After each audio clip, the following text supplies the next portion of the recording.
Hello दोस्तों, राधे राधे, जय श्री कृष्णा। आप लोग के कैसे हो? आप लोग जहाँ रहे तहाँ भोले जी की कृपा आप लोग पे बनी रहे। और दोस्तों, मैंने अभी रक्षाबंधन के गाना गाने जा रही हूँ। प्लीज़ आप लोग सुने। जितने भी भाई लोग हैं एक कमेंट करें कि आपकी बहन कमेंट से जुड़ सके। और दोस्तों, मैं तो 2.5-3 साल से ही मैं यूट्यूब पे काम करती हूँ, पर अभी तक ये सक्सेस नहीं हुआ। प्लीज़ आप लोग सपोर्ट करें कि मेरा चैनल ये सक्सेस हो जाए।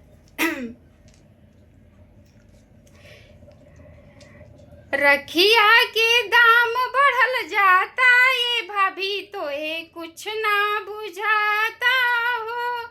रखिया के दाम बढ़ल जाता, ये भाभी तो ये कुछ ना बुझाता हो। गाड़ी के भाड़ा बढ़े बढ़े मिठैया, गाड़ी के भाड़ा बढ़े बढ़े मिठैया, भैया के रखेलू सारा कमैया, काहे देवे में जियरा डेराता, ये भाभी तो ये कुछ ना बुझाता हो। काहे देवे में जियरा डेराता, ये भाभी तो ये कुछ ना बुझाता हो। रखिया के दाम बढ़ल जाता, ये भाभी तो ये कुछ ना बुझाता हो।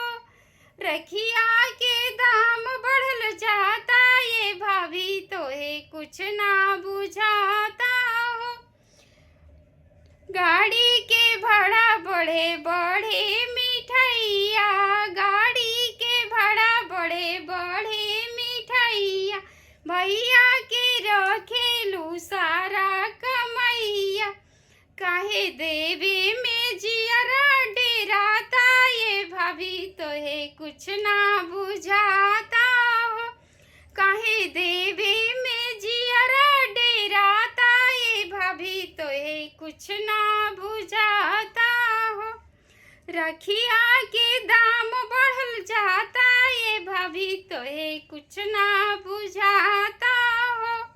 रखिया के दाम बढ़ल जाता, ये भाभी तो ये कुछ ना बुझाता हो।